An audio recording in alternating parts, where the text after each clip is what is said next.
Hello students, मैं आज आपको बताने वाला हूं कि जो हमारे देश की गवर्नमेंट हर साल 1 फरवरी को बजट लाती है, वो बजट मैंने पिछली वीडियो में बताया था आपको।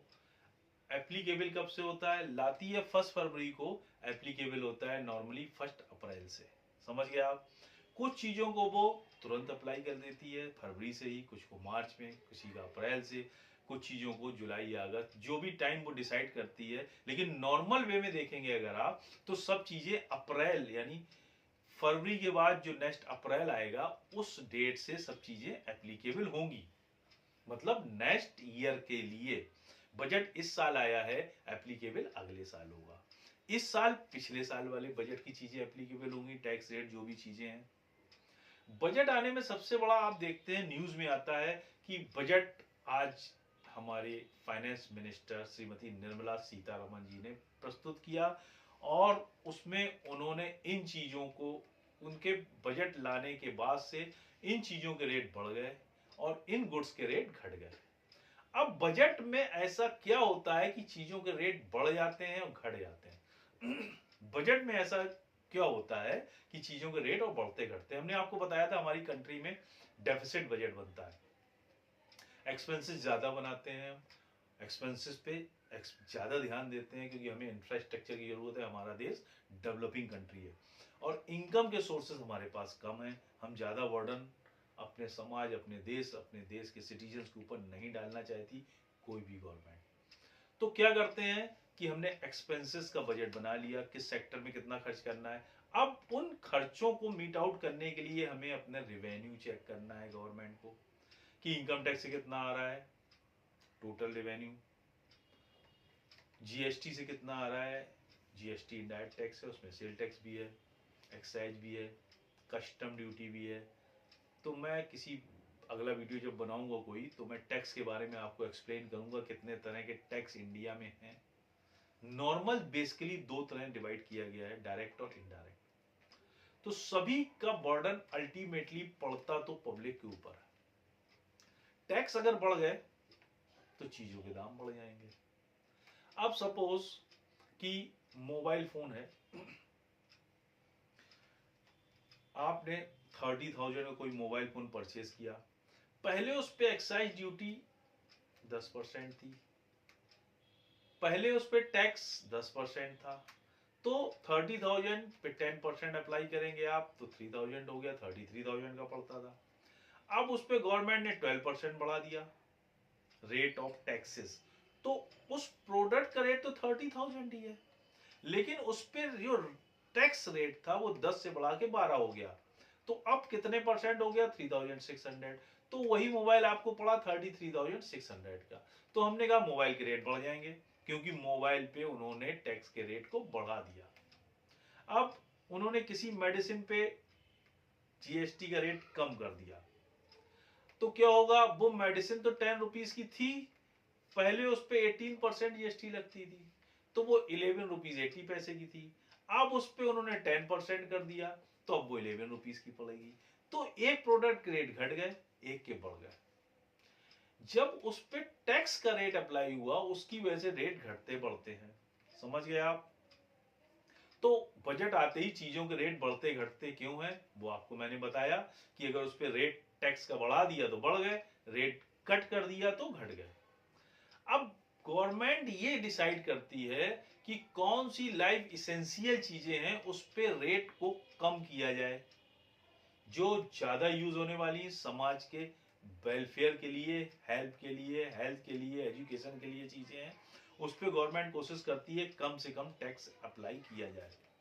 और जो लग्जरी आइटम्स होते हैं, लाइफ को कंफर्टेबल बनाने के लिए, उस पे टैक्स रेट ज्यादा करती है क्योंकि उसका वार्डन रिचेस्ट पर्सन के ऊपर पड़ेगा। तो जो रिच पर्सन होंगे उन पे ज्यादा इफेक्ट पड़ना नहीं है। अब एक रिच पर्सन, आप कॉमन सा एक एग्जांपल समझो, जो पर्सन आज की डेट में बीएमडब्ल्यू, ऑडी कार खरीदने जा रहा है, तो अगर पहले वो आती थी 3 करोड़ की, अब आती है 3 करोड़ 25 lakhs की, तो क्या अपना डिसीजन चेंज कर लेगा वो? खुद सोच सकते हैं इस चीज को कि वो डिसीजन चेंज नहीं करेगा, क्योंकि उसको ऑडी खरीदनी है। 3 करोड़ की थी, अब 3.25 करोड़, 3 करोड़ 25 लाख वो दे देगा इजिली, तो उसके ऊपर बर्डन ज्यादा नहीं पड़ेगा। लेकिन अगर आप इसको हम दूसरे सेंस में देखें, गवर्नमेंट ने टी, चाय जो हम पीते हैं, टी लीव्स पे टैक्सेस को 10% था, उसको बढ़ा के 15% कर दिया। तो आप देखेंगे कि उसका कंजम्पशन मार्केट में कम हो जाएगा। इकोनॉमिक्स में आपने अगर पढ़ा होगा तो उसमें डिमांड और सप्लाई का रूल होता है। अगर किसी चीज के रेट बढ़ जाते हैं तो उसकी डिमांड कम हो जाती है, और अगर किसी चीज के रेट घट जाते हैं तो उसकी डिमांड बढ़ जाती है। तो उस केस में क्या होता है कि डिमांड बढ़ती और घटती नहीं है, डिमांड शिफ्ट हो जाती है, क्योंकि जो जरूरत की चीजें हैं वो आदमी परचेज करेगा, लेकिन वो उस चीज को ना लेके उसका अल्टरनेट ढूंढेगा। समझ गए बात आप? तो नॉर्मली क्या होता है, जब रेट किसी चीज के बढ़ते हैं तो कुछ टाइम के लिए उसकी डिमांड रिड्यूस होती है और कुछ शिफ्ट हो जाती है। दो पार्ट होते हैं, कुछ कम हो जाती है, लोग यूज करना कम कर देते हैं, या फिर शिफ्ट कर लेते हैं किसी दूसरे अल्टरनेट प्रोडक्ट की साइड, तो उसकी वजह से उस पर्टिकुलर प्रोडक्ट की डिमांड में इफेक्ट पड़ता है।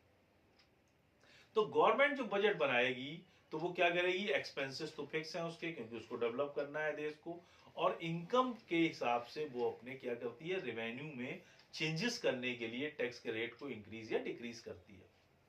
कभी कभी कुछ चीजें जो हमारे देश में प्रोड्यूस नहीं होती हैं, हमें इंपोर्ट करना पड़ता है, तो वो भी प्रोडक्ट आ तो उतने का ही रहा है जितने का पहले आता था, लेकिन गवर्नमेंट ने क्या किया, कस्टम ड्यूटी बढ़ा दी, जीएसटी बढ़ा दी उस पर, तो वो फिर चीज महंगी हो गई। और गवर्नमेंट ज्यादातर कोशिश यही करती है कि जो बाहर से हम इंपोर्ट करते हैं प्रोडक्ट, उस पर टैक्स रेट बढ़ा देती है, जिससे कि उसकी डिमांड कम हो जाए और हमारे देश को लाभ भी होता है इसी से, क्योंकि हम अपने देश में जो भी प्रोडक्शन हो रहा है, जो हमारे देश की कंपनीज हैं जो प्रोडक्शन कर रही हैं, वो प्रोडक्ट हम पहले यूज करें, उसको प्रायोरिटी दें, और कोशिश करें कि जो इंपोर्ट होके चीजें आती हैं उनको हम कम से कम यूज करें। तो ये हमारे साथ साथ हमारे देश के हित का भी एक पार्ट है। अगर अपने देश को हम डेवलप कंट्री बनाना चाहते हैं तो हम कोई भी प्रोडक्ट परचेज करते समय कोशिश ये करें कि वो हमारी कंट्री का हो। परचेज करते समय हम प्रायोरिटी अपनी कंट्री के प्रोडक्ट को दें, फिर जब उसका अल्टरनेट या नहीं है तब फिर हम आप इंपोर्ट वाली चीजें यूज कर सकते हैं। इससे हमारे देश को भी फायदा होगा और हमको भी फायदा होगा, क्योंकि प्रोडक्ट जो हमारी कंट्री के होंगे, मेड इन इंडिया, वो हमको सस्ते रेट पे मिलेंगे, क्योंकि हमने ही डेवलप किए हुए हैं, और उसके प्रॉफिट का पार्ट भी हमारी कंट्री में रहेगा। लेकिन अगर कोई चीज हम इंपोर्ट करके यूज करेंगे तो उसका प्रॉफिट तो बाहर जाएगा, और उतना फंड भी बाहर जाएगा, और वो कॉस्टली भी पड़ेगा, और उससे हमारे देश के ऊपर अननेसेसरी एक प्रेशर पड़ता है। समझ गए आप? तो आप क्या करेंगे कि कोई प्रोडक्ट परचेस करने जाएं तो चेक करें, प्रायोरिटी आप अपने देश के प्रोडक्ट को दें, मेड इन इंडिया को। ओके, समझ में आया? बजट का मतलब आपको समझ में आ गया, इंडिविजुअल पर्सन का बजट और देश का बजट। हमारी कंट्री कैसी कंट्री है? Developing country. तो हमें पहले देश को देखना है, फिर अपनी चीजों को यूज करने उस हिसाब से करना है। आज के वीडियो के लिए इतना ही। अगर आपको पसंद आया हो, लाइक सब्सक्राइब करिए और शेयर करिए, और अगर कोई डाउट्स हो तो आप कमेंट्स के द्वारा हमसे पूछ सकते हैं। Thank you.